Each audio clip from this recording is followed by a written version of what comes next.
गांव के बाहरी किनारे पर एक छोटा सा मिट्टी का घर था जहां रमेश और सरोज रहते थे।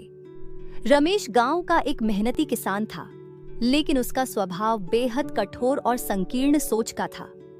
वह बेटों को परिवार की शान मानता था और बेटियों को एक बोझ। दूसरी ओर सरोज एक सहनशील और सरल स्वभाव की महिला थी। वह हर परिस्थिति में अपने पति के गुस्से और तानों को झेलती रहती थी।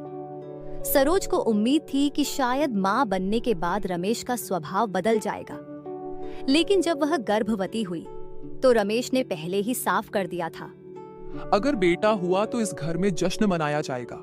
लेकिन बेटी हुई तो उसका क्या होगा, यह तुम्हें तय करना होगा।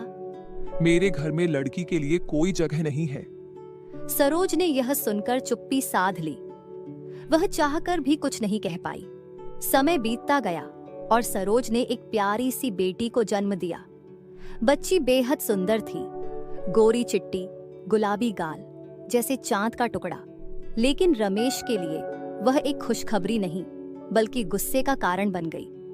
उसने बच्ची को देखते ही सरोज से कहा, तुमने मेरी नाक कटवा दी। मुझे इस लड़की का चेहरा नहीं देखना।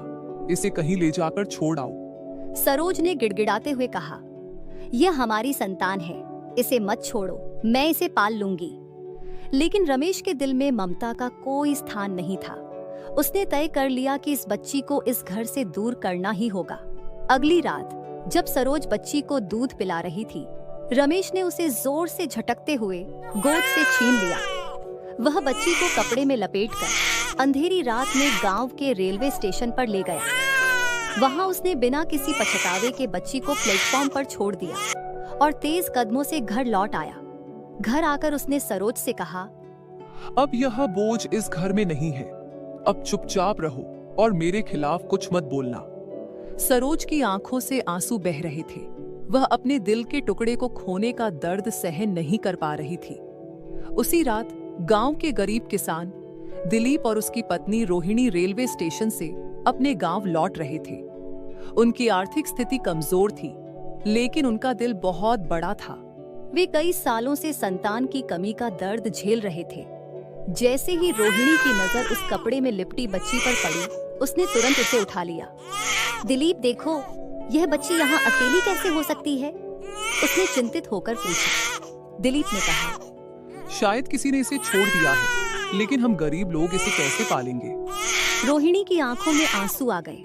उसने दृढ़ता से कहा, हम गरीब हो सकते हैं, लेकिन इस बच्ची को भगवान ने हमें दिया है। इसे अपनाना हमारा फर्ज है। दिलीप ने अपनी पत्नी की बात मान ली और बच्ची को अपने साथ घर ले आए।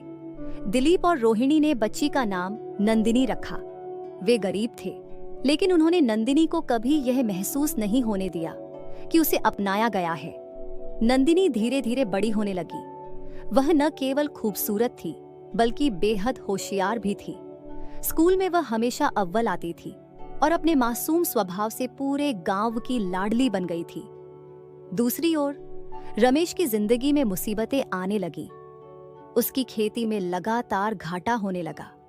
उसकी आर्थिक स्थिति खराब हो गई। गांव के लोग भी उससे दूर रहने लगे क्योंकि उसके स्वभाव की कठोरता सबको खटकने लगी थी। सरोज ने रमेश को कई बार समझाने की कोशिश की, तुम्हें अपनी सोच बदलनी चाहिए। भगवान ने जो दिया है उसे अपनाना सीखो। लेकिन रमेश के अहंकार ने उसे कभी यह बात समझने नहीं दी। एक दिन गांव के मेले में रमेश और सरोज की नजर एक खूबसूरत लड़की पर पड़ी जो मंच पर पुरस्कार ले रही थी। वह नंदिनी थी। गांव के मुखिया ने घोषणा की, यह हमारी नंदिनी है जिसने पूरे जिले में पहला स्थान हासिल किया है। ये हमारे गांव का गौरव है। रमेश और सरोज चौंक गए। रमेश ने दबी आवाज में सरोज से कहा, यह हमारी नंदिनी है जिसे मैंने छोड़ दिया था। सरोज ने कहा, यह तुम्हारी नहीं बल्कि दिलीप और रोहिणी की नंदिनी है। उन्होंने इसे अपनी बेटी की तरह पाला है।